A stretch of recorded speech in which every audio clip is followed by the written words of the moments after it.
Hello friends. Last summer I came up with a little project that was about fulfilling a childhood dream that I probably share with a lot of you out there. I always wanted to build a water wheel. As a child I grew up next to a creek where we often played for hours. Even at that time I was dreaming about building a water wheel of some sort. Many years later, in 2022, I formulated a new goal. What if I could make a small, portable hydro generator that I could simply place into a creek or a small river and generate a little bit of power with it? Well, and that is exactly what I did, and I documented that process in a YouTube video. Last month then, I made a second video in which I built some boost converters to make the water wheel more useful, and I managed to charge my laptop and phone using those converters. Both of those videos can be found in the video description below this video, by the way. The possible applications of this first wheel are rather limited though, because of its small size and because of the low power rating of the hub generators that are used. That's why I will now try to build a bigger water wheel. This second wheel will still have to be portable though, meaning that one fairly strong person must still be able to carry it and that I can haul it around on my trailer. So let's get going then. While the first wheel was 3D printed, the second one will be made from aluminium parts. To still be portable, the water wheel including its frame should not be bigger than say 1 by 1 by 1 meter. Within those margins, I was still very flexible concerning the concrete dimensions of the wheel. So what I did is to drive to some scrapyards and to see if I could find some materials that would guide me in my decision. After not finding anything particularly useful for the first weeks, I eventually stumbled over this.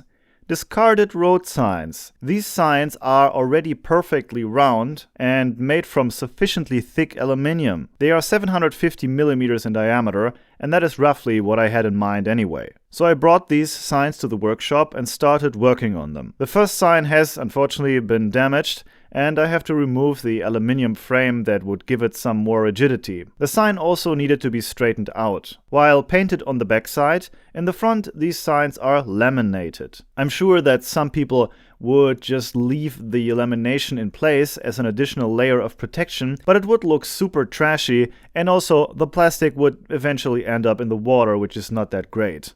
So I actually went through an hour-long process to remove this layer, mostly with the help of hot air, some solvents and a steel sponge. The second sign was still in much better shape, and here we can actually keep the frame. So at the end of the first evening I had two circular pieces of thick aluminium that will serve as the water wheel's sidewalls. The last thing I did that day was to find the center of these pieces and drill a 12mm hole in both sheets. The next morning, I drove to a hardware store and bought this 80mm aluminium tube that will eventually connect the two side walls. But in order to fasten the tube to the sheets, I first will have to make two cylindrical connector pieces on the lathe. I will make them from these two leftover parts that some machine shop had dumped at the scrapyard. For this job, my 100-year-old lathe that I restored back in 2016-17 will be called to action once again. In general, the wheel is not only built from mostly scrap.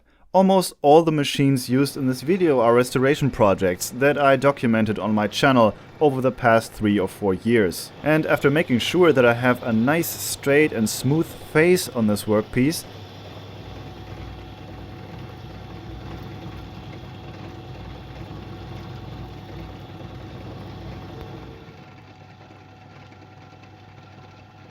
the next and much lengthier step is to turn down the diameter so that it will fit exactly into the inner diameter of the 80mm tube, which would be around 76mm. And since I have to be careful with my lathe and don't want to push it too hard, this means a lot of repetition.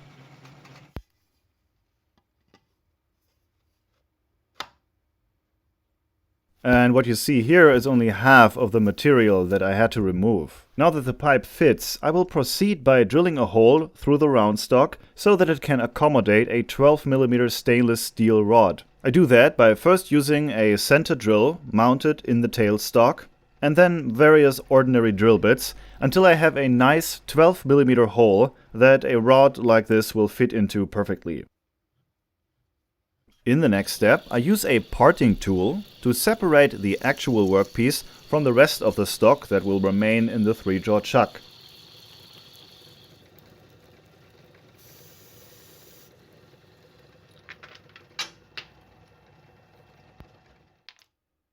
And when editing my videos, I often don't show every little step, because that would be tedious to watch. But in metalworking, it's almost always part of the job to chamfer or otherwise smooth out the sharp edges you get after cutting or drilling a workpiece.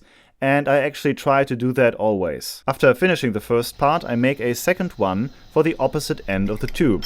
This time, it works out a little faster since the diameter of the stock was already a little closer to the 76mm we are aiming for. And here are the two parts after the work on the lathe is done. In the next step, we can go over to the drill press. It normally sits in another spot in the workshop, but I'm currently in the process of rearranging and rebuilding the place, and some of that will eventually end up in a video as well, I guess. This AEG drill press was one of my earlier restoration projects, by the way. That was in 2010 or so, but that was before I was filming any of my work, unfortunately. What I'm doing here is that after taking measurements, I drill 4 holes into this connector piece. This is how the sidewalls will be attached. After drilling the holes, threads are cut into the aluminium manually, a lengthy process. And after finishing the 4 holes in the face of the workpiece, I proceed by tapping 4 more threads on the side of the cylinder. This entire process could be done quicker and with more precision with an indexing head and ideally with a milling machine, both of which have been on my personal wish list for a long time, of course, but I will just have to make do with what I have, and that could be the subtitle of this entire video, I guess. And here is what the finished parts look like. Making something like this by hand will remind you how long everything takes when you have to improvise. Here you can see how the connector piece is supposed to sit inside the tube, and what was left to do now was to drill holes into the tube then as well, before I could bolt everything together. And now, for the first time, our water wheel takes some shape. We can see and understand its outer dimensions as it's sitting there before us, and this was actually a very satisfying moment. The idea is that the water wheel will have exchangeable pedals. The reason is that I might have to experiment with different shapes, curvatures and numbers of pedals to optimize its performance. For the first experiment, I will use 12 blades made from aluminium sheets. While the first water wheel was reminiscent of a poncelet wheel, the curvature of these 12 blades will be similar to the evolvent pedals of the historic Zuppinger type of water wheels, named after the Swiss inventor Walter Zuppinger. I have now drawn a template on this piece of cardboard. The individual blades will be shaped like this black line here. But how will they be attached to the wheel? Well, first I needed some material, and I found that in the form of this gigantic pile of street signs. The metal sheets for the actual pedal surfaces are some of the few parts that are brand new. I just wanted them to have very exact outer dimensions. But how can I hold the pedals in the shape that I want them to have? Well, first I needed to drill a few hundred holes into some aluminum extrusions, and, well, after having done that, another machine and former restoration project would be called to action. An Isola brand metal saw that I had repaired some years ago. I use it for cutting aluminium and occasionally mild steel parts. I used the saw to make 96 little angle pieces like this. I have to mention though that I do not recommend at all to use a saw in this way, like I just did here. I need a proper clamp. You shouldn't just hold the workpiece in your hand like that, and I need to change that by building a custom clamp. But be that as it may, these angle pieces will be used to fasten the sheets in the shape that I had drawn onto the template. But as I mentioned before, the pedals are supposed to be exchangeable, and that is why they will not be fastened to the wheel directly. And that is where the street signs come into play. After drawing a circle on them and cutting them into a circular shape with a jigsaw, 12 pieces in the shape of pizza slices are made from them. And this has to happen for both sides of the wheel, so that's 24 slices. Since I'm not able to make them perfectly equal, they are numbered and will later have to be installed in the same exact order. In the next step, 2 of these parts that will sit on opposite ends are drilled according to fixed points on the black line on the template. and the little angle pieces are riveted to the slices. After bending a new aluminium sheet to the roundabout shape I want them to have, it is then also riveted to those angle pieces. Another lengthy process. Making all these shovels this way took much longer than expected. I'm also aware that welding everything would be longer lasting than riveting. But a proper welding machine for AC TIG costs thousands, and I simply don't have one.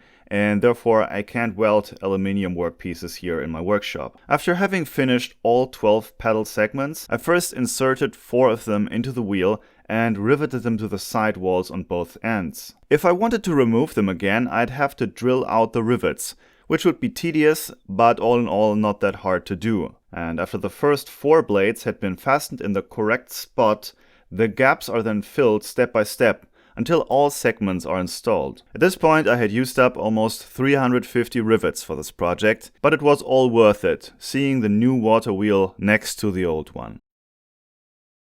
Before we could test it, a frame still needed to be built though.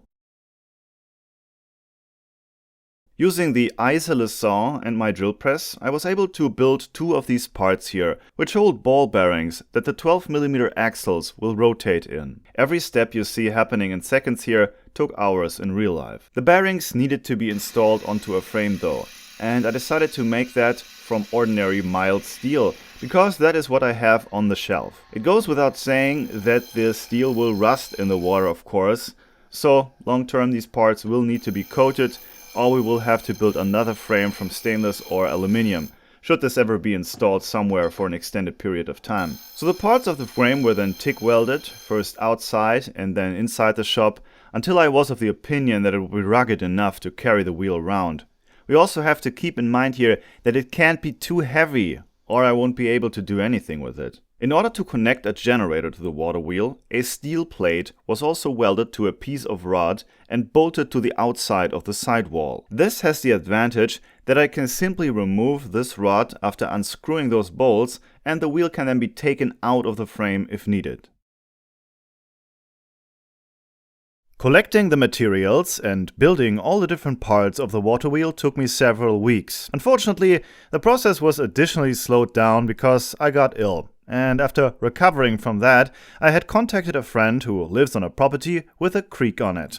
I had set a date to meet him there and test this contraption, and it was now or never. So I really needed to get the water wheel ready for a first test. Over the years I have collected many different motors that could be repurposed as generators, and my preferred option for a test would be this brushless motor here. Unfortunately, I did not have enough time yet to build a gear train to increase the rotational speed to use this motor as a generator successfully. For that purpose I have already salvaged pulleys for V-belts and tooth belts, as well as machined gears from steel. But the day had come and there were only a few hours left, so I decided to attach this brushed DC gear motor to the water wheel then. It would not be a great choice for a water wheel that was built for actual long-term operation, but I had been working on this thing for weeks, and in order to learn how it will perform mechanically, we need to get it under running water. But I also don't want to do this without generating at least some electric power. So I made an adapter piece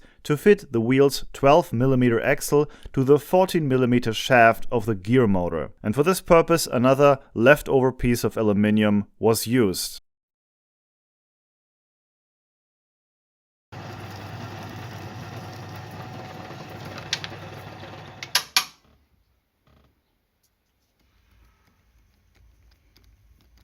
The first 20mm of the axle were ground flat on one side so that the adapter piece could be tightened properly, and then the motor was bolted to 2 steel angle pieces that I had connected to the frame. They are only attached loosely, so that they have some wiggle room. If you have ever done anything like this, you will know that it is very hard to align 2 axles perfectly if you lack the proper tools for that. See, when you use a belt and pulleys, it would be less of an issue. A flexible coupling piece also wouldn't be bad, but as I said, I will remove this motor soon after the experiment anyway and replace it with something better. In order to attach an electric load to the generator, I prepared 2 of these construction lights that I have lying around. They normally run on batteries, but we will power them with the generator. As an additional indicator that power is being generated and for the cool looks, I also attached this LED panel here. So that's it. I loaded the wheel onto the trailer and hit the road. After driving for about an hour, I finally arrived at a property where some good friends of mine live the country life. Alongside the border of this property, we find a lovely natural creek. At this point here, though, a portion of the water is diverted onto the property in the form of a small channel. Since my original plan was to build a bigger version of my first water wheel, which can run in a small creek, we first took a walk alongside the stream and inspected it to find possible spots where the new wheel could be placed into the water. This spot, and also this one here, might actually work. But being here in late November, the days are short and we only had about half an hour of sunlight left, so instead of trying the small riverbed first, I decided to just go all in with this first test. The small artificial channel that is diverted from the creek runs a good portion of the property before it eventually reaches this spot here, where, many years ago, a turbine was used to run a historic workshop or some small factory. For all I can say, the old turbine has corroded so badly that it will most likely never be restored. Maybe a new turbine will be built someday, but who knows. All I can say is that it's an awesome spot to test my water wheel. So we attached some ropes to the steel frame and lowered it down.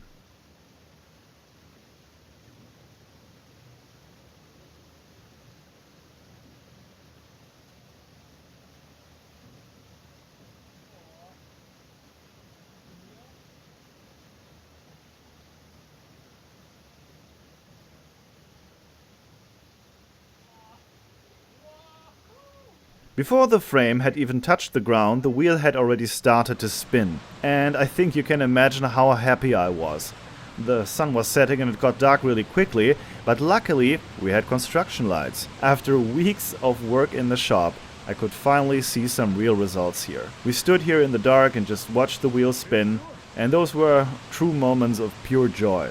At this point, I really can't tell you how much power we could potentially generate here if we connected a proper generator to the wheel, but I will most certainly do that as soon as I can. Considering that I never built this water wheel with the purpose of fitting in here in mind, it really is a nice coincidence how well it works in this spot. Another thing we want to do for the next experiment is to build a funnel or a guide that will make sure that all the water falling down will actually hit the blades.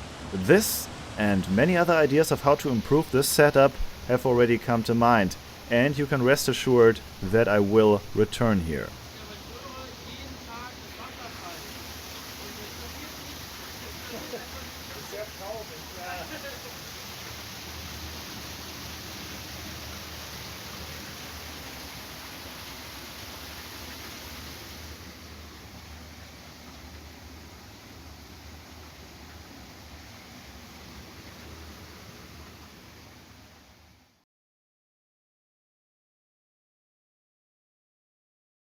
On a different note, there is another project that I have worked on over the course of the past months. As you might have noticed earlier in the video, I have been able to acquire more historic toolboxes. Some months ago, I talked to a former soldier who had bought this lot of military toolboxes from the German armed forces decades ago. He stored them on his property, well, until I came along and hauled them off to my workshop, where, in the meantime, they have been restored. I will sell them in a bundle with 1 or 2 historic wrenches, most of them from East Germany, as well as some of my self-made stickers and a genuine historic postcard with a personal message on it. If you really want to support this channel, acquiring one of these bundles is by far the best way to do that. Shipping around the world is no problem, by the way. So if you are interested in buying one, just send me an email at tpaimerch@gmail.com and I will send you an offer.